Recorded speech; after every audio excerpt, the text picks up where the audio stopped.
Ladies and gentleman, ನೆಲ ಜಲ ಭಾಷೆಗಾಗಿ ಪ್ರಾಮಾಣಿಕ ಪತ್ರಿಕೋದ್ಯಮ. ನೀವು ನೋಡ್ತಾ ಇದ್ದೀರಾ ಫೋಕಸ್ ಟಿವಿ. ಇದು ಎಕ್ಸ್ಪ್ಲೇನರ್. ನಾನು ಹಬೀಬ್ ದಂಡಿ.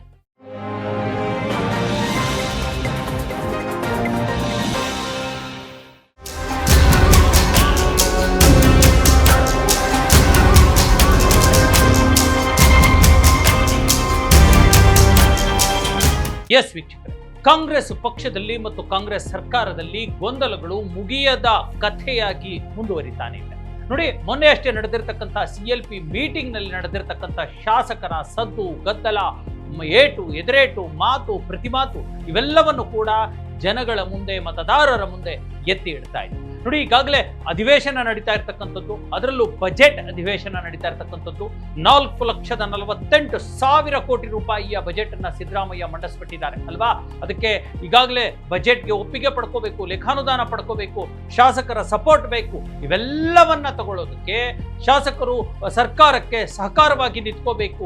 ಬಜೆಟ್ ಅನ್ನ ಒಂದು ಒಪ್ಪಿಗೆಯನ್ನ ನಡೆಸಲಿಕ್ಕೆ ಎಲ್ಲರ ಒಂದು ಒಪ್ಪಿಗೆನೂ ಬೇಕಾಗಿರೋದ್ರಿಂದ ಸಿದ್ದರಾಮಯ್ಯ ಏನು ಮಾಡಿದ್ರು, ಮೊನ್ನೆ ಅಷ್ಟೇ ಒಂದು CLP ಸಭೆ ಕೂಡ ನಡೆಸಿದ್ರು. ಅಂದ್ರೆ actually CLP Congress legislative party ಸಭೆ ಅನ್ನುವಂಥದ್ದು, ಅಂದ್ರೆ ಕಾಂಗ್ರೆಸ್ ಶಾಸಕರ ಒಂದು ಸಭೆ ನಡೆಸಲಾಯಿತು. ಆ ಖಾಸಗಿ ಹೋಟೆಲ್ನಲ್ಲಿ ಈ ಸಭೆಯನ್ನು ನಡೆಸಲಾಯಿತು. ಪ್ರಮುಖವಾಗಿ ಯಾಕೆ ಗೊತ್ತಾ, ಯಾವಾಗ್ಲೂ CLP ನಡೆಯೋದಲ್ಲಿ ನಮಗೂ ನಿಮ್ಗೂ ಗೊತ್ತಿರೋ ಹಾಗೆ ಅದು ವಿಧಾನಸೌಧದಲ್ಲಿ ಅನ್ನುವಂಥದ್ದು ಅಲ್ವಾ. ಆದ್ರೆ ಈಗ ಪರಿಸ್ಥಿತಿ ಬದಲಾಗಿದೆ. ನಿಮಗೆ ಬೇರೆ ಬೇರೆ ಡಿನ್ನರ್ ಮೀಟಿಂಗ್ಗಳು ಕೂಡ, ಕಾಂಗ್ರೆಸ್ ನಡೆಯುವಂತಹ ಡಿನ್ನರ್ ಮೀಟಿಂಗ್ಗಳು ಕೂಡ ಎಲ್ಲಿ ನಡೆಯುತ್ತೆ? ಖಾಸಗಿ ಹೋಟೆಲ್ನಲ್ಲಿ ನಡೆಯುತ್ತೆ. ಈಗ ಆ ಪರಿಸ್ಥಿತಿ ಎಲ್ಲಿಗೆ ಬಂದ್ಬಿಟ್ಟಿದ್ದೇನೆ ಅಂತಂದ್ರೆ CLP ಮೀಟಿಂಗ್ಗಳು ಕೂಡ ಖಾಸಗಿ ಹೋಟೆಲ್ನಲ್ಲಿ ನಡೆಯುತ್ತೆ. ಎಲ್ಲಾದ್ರೂ ನಡೀಲಿ, ಹಾಳು ಬಿದ್ದು ಹೋಗ್ಲಿ, ನಮಗೆ ಬೇಕಾಗಿಲ್ಲ. ರಾಜ್ಯದ ಜನರಾಗಿ, ಮತದಾರರಾಗಿ ನಾವು ಕೇಳುವಂಥದ್ದೇನು, ಅಭಿವೃದ್ಧಿ ಕೆಲಸಗಳನ್ನ ಮಾಡಿ ಅಂತ. ಆದ್ರೆ ಆಗಿದ್ದೇನು, CLP ಮೀಟಿಂಗ್ ನಲ್ಲಿ ಕಾಂಗ್ರೆಸ್ ಶಾಸಕರೇ ಅಲ್ಲಿ ನೆರೆದಿರ್ತಕ್ಕಂಥವ್ರು ಒಬ್ಬರ ಮೇಲೆ ಒಬ್ಬರು ದೂರನ್ನ ಕೊಡುವಂಥದ್ದು, ಸ್ವತಃ ಸಚಿವರ ಮೇಲೆ ಶಾಸಕರು ದೂರನ್ನ ಕೊಡುವಂಥದ್ದು, ಜೊತೆಗೆ ನಮ್ಮ ಕ್ಷೇತ್ರಗಳಿಗೆ ಅನುದಾನ ಸಿಗ್ತಿಲ್ಲ ಅನ್ನುವ ನೆಪವನ್ನ ಹೇಳಿ ಆ ಮಾತನ್ನ, ಕೂಗನ್ನ ದೊಡ್ಡ ಮಟ್ಟದಲ್ಲಿ ಸ್ವತಃ ಮುಖ್ಯಮಂತ್ರಿ ಸಿದ್ದರಾಮಯ್ಯನವರಿಗೆ ಕೇಳುವಂಥದ್ದು ಇದೆಯಲ್ಲ, ಇದು ಸ್ವತಃ ಸಿದ್ದರಾಮಯ್ಯನವರಿಗೆ ಮುಜುಗರಕ್ಕೆ ಈಡು ಮಾಡಿದೆ. ಆದ್ರೂ ಕೂಡ ಶಾಸಕರು ಸುಮ್ಮನಾಗಿಲ್ಲ.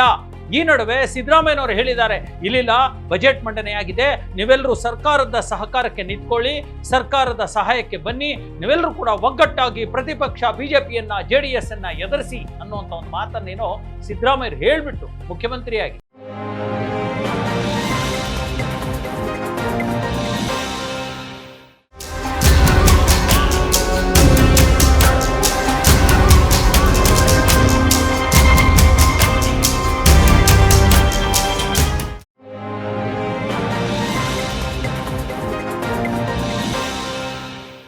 ಆದ್ರೆ ಶಾಸಕರ ಪರಿಸ್ಥಿತಿ ಕೇಳೋರು ಯಾರು?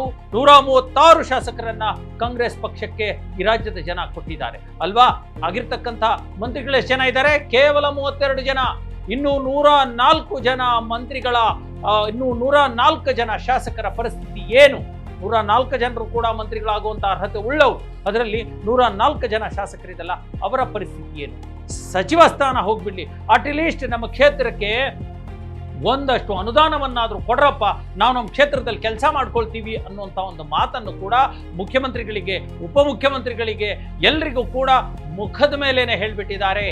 ಮತ್ತೊಂದು ಮಾತನ್ನು ಹೇಳಿರ್ತಕ್ಕಂಥದ್ದು, ನೀವೀಗಾಗಲೇ ಕಾಂಗ್ರೆಸ್ನ ಪ್ರತಿ ಶಾಸಕನಿಗೂ 50 ಕೋಟಿ ರೂಪಾಯಿ ಅನುದಾನವನ್ನ ಘೋಷಣೆ ಮಾಡಿಬಿಟ್ಟಿದ್ದೀರಲ್ವಾ, ಅದರಲ್ಲಿ ಚಿಕ್ಕಾಸು ಬಂದಿಲ್ಲ. ಎಷ್ಟೋ ಜನಕ್ಕೆ ಅದರಲ್ಲಿ ಹಣನೇ ಬಿಡುಗಡೆಯಾಗಿಲ್ಲ. ಹಾಗಾದ್ರೆ ನಾವು ಕ್ಷೇತ್ರಕ್ಕೆ ಹೋಗೋದು ಹೇಗೆ? ಜನಗಳಿಗೆ ಮುಖ ತೋರಿಸೋದು ಹೇಗೆ? ನಾವು ಯಾವ ಅಭಿವೃದ್ಧಿ ಕೆಲಸಗಳನ್ನ ಮಾಡಿದ್ದೀವಿ? ಯಾವ ಕೆಲಸನೂ ಮಾಡ್ತಿಲ್ಲ.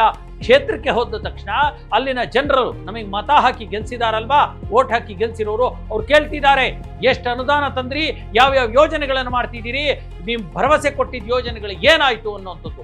ನಮಗೆ ಮುಖ ಎತ್ಕೊಂಡು ನಮ್ಮ ಕ್ಷೇತ್ರಕ್ಕೆ ಹೋಗೋಕ್ಕಾಗ್ತಿಲ್ಲ ಸ್ವಾಮಿ ಅನ್ನುವಂಥ ಮಾತನ್ನ ಸ್ವತಃ ಮುಖ್ಯಮಂತ್ರಿ ಸಿದ್ದರಾಮಯ್ಯನವರಿಗೆ ಶಾಸಕರು ಯಾವುದೇ ಮುಲಾಜಿಲ್ಲದೆ ಬೀಡು ಬೀಸಾಗಿ ಹೇಳ್ಬಿಟ್ಟಿದ್ದಾರೆ. ಪೆಚ್ಚಾಗಿ ಕುಳಿತುಕೊಂಡಿರ್ತಕ್ಕಂಥ ಸಿದ್ದರಾಮಯ್ಯನವರು ಗತ್ಯಂತರವಿಲ್ಲದೆ ಏನೂ ಮಾತಾಡೋಕ್ಕಾಗದೆ ಕೂತು ಬಿಟ್ಟಿದ್ರಂತೆ. ಈ ಪರಿಸ್ಥಿತಿ ಇವತ್ತು ಕಾಂಗ್ರೆಸ್ ಸರ್ಕಾರದಲ್ಲಿ ನಿರ್ಮಾಣವಾಗಿದೆ. ಶಾಸಕರು ಕೇಳ್ತಾ ಇರೋದ್ರಲ್ಲೂ ತಪ್ಪೇನೂ ಇಲ್ಲ ಅಲ್ವಾ. ಈಗಾಗಲೇ ಸರ್ಕಾರ ಬಂದರು ಹತ್ತಿರ 3 ವರ್ಷ ಆಗ್ತಾ ಬಂತು ಅಲ್ವಾ. ಈ ಮೇಗೆ 3 ವರ್ಷ. ಏನ್ ಸಾಧನೆ ಮಾಡಿದೆ, ಕೇವಲ ಗ್ಯಾರಂಟಿಗಳನ್ನು ಅನುಷ್ಠಾನ ಮಾಡುವಂಥದ್ದು, ಅದನ್ನ ಹ್ಯಾಂಡಲ್ ಮಾಡೋದ್ರಲ್ಲೇ. ಅದರಲ್ಲೂ ಕೂಡ 3 ತಿಂಗಳು ಕೊಟ್ರೆ 6 ತಿಂಗಳು ಕೊಡಲ್ಲ, ಈ ಯೋಜನೆ ಕೊಟ್ರೆ ಆ ಯೋಜನೆ ಕೊಡಲ್ಲ. ಈ ಪರಿಸ್ಥಿತಿ ನಿರ್ಮಾಣವಾಗಿದೆ. ಯಾವುದೇ ಯೋಜನೆ ಕೊಡೋಕೆ ದುಡ್ಡಿಲ್ಲ. ಬಜೆಟ್ ಮಂಡಿಸಿರೋದು ಕೂಡ 1 ಲಕ್ಷ ರೂಪಾಯಿ, ಹತ್ತಿರ 97,000 ಕೋಟಿ ರೂಪಾಯಿ ಸಾಲವನ್ನು ಮಾಡಿ. ಹಾಗಾಗಿ ಶಾಸಕರು ಸಿಡಿದು ಬಿದ್ದಿದ್ದಾರೆ. ಸಿದ್ದರಾಮಯ್ಯನವರ ವಿರುದ್ಧನೇ ಸಿಎಂ ಅಂತಾನು ನೋಡದೆ ತಮ್ಮ ವಾಗ್ದಾಳಿಯನ್ನ ನಡೆಸಿಬಿಟ್ಟಿದ್ದಾರೆ ಅನ್ನುವಂಥದ್ದು ಈಗ ಕಾಂಗ್ರೆಸ್ ಪಕ್ಷದ, ಕಾಂಗ್ರೆಸ್ ಸರ್ಕಾರದ ಈ ಒಂದು ಒಳಜಗಳ, ಒಳಸುಳಿ ಮತ್ತು ಒಳಗಡೆ ಇರತಕ್ಕಂಥ ಕಷ್ಟ ಇದೆಯಲ್ಲ, ಅದು ಕೇವಲ ಒಳಗಡೆನೆ ಇಲ್ಲ, ಹೊರಗಡೆ ಬಿದ್ದಿದೆ, ಬೀದಿಗೆ ಬಿದ್ದಿದೆ. ಜನ ಇದನ್ನ, ಈ ಪರಿಸ್ಥಿತಿಯನ್ನ ನಿಭಾಯಿಸದೇ ಇದ್ರೆ ಜನ ಮತ್ತೆ ವೋಟ್ ಹಾಕೋದಿಲ್ಲ. ನಾವು ಜನಗಳ ಹತ್ರ ಮುಖ ಎತ್ಕೊಂಡು ಹೋಗೋದು ಹೇಗೆ, ಮತ್ತೆ ವೋಟ್ ಕೇಳೋದು ಹೇಗೆ ಅನ್ನುವಂಥ ಒಂದು ಮಾತನ್ನ ಶಾಸಕರು ಆಡ್ತಾ ಇದ್ದಾರೆ. ಪರಿಸ್ಥಿತಿಯನ್ನ ನಿಭಾಯಿಸಬೇಕಿದೆ. ಅದು ಸಿದ್ದರಾಮಯ್ಯ ಆಗಿರ್ಲಿ, DK ಶಿವಕುಮಾರ್ ಆಗಿರ್ಲಿ, ಏನೋ ಒಂದು ಸಮಸ್ಯೆ ಒಂದು ಸಾಲ್ವ್ ಮಾಡಿಕೊಂಡು ಸಮಸ್ಯೆಗಳನ್ನ, ಶಾಸಕರನ್ನ ಸಮಾಧಾನ ಮಾಡಿ ಈ ಒಂದು ವರ್ಷದಲ್ಲಿ ಮತ್ತೆ ಎಲೆಕ್ಷನ್ಗೆ ಸಜ್ಜಾಗಬೇಕಿದೆ. ಎಸ್ ವೀಕ್ಷಕರೇ, ಇದಾಗಿತ್ತು ಇವತ್ತಿನ ಎಕ್ಸ್ಪ್ಲೇನರ್. ಮುಂದಿನ ಮತ್ತೊಂದು ವಿಚಾರದೊಂದಿಗೆ ನಿಮ್ಮ ಮುಂದೆ ಬರ್ತೀನಿ. ಅಲ್ಲಿವರೆಗೂ ನೋಡ್ತಾ ಇರಿ ಫೋಕಸ್ ಟಿವಿ.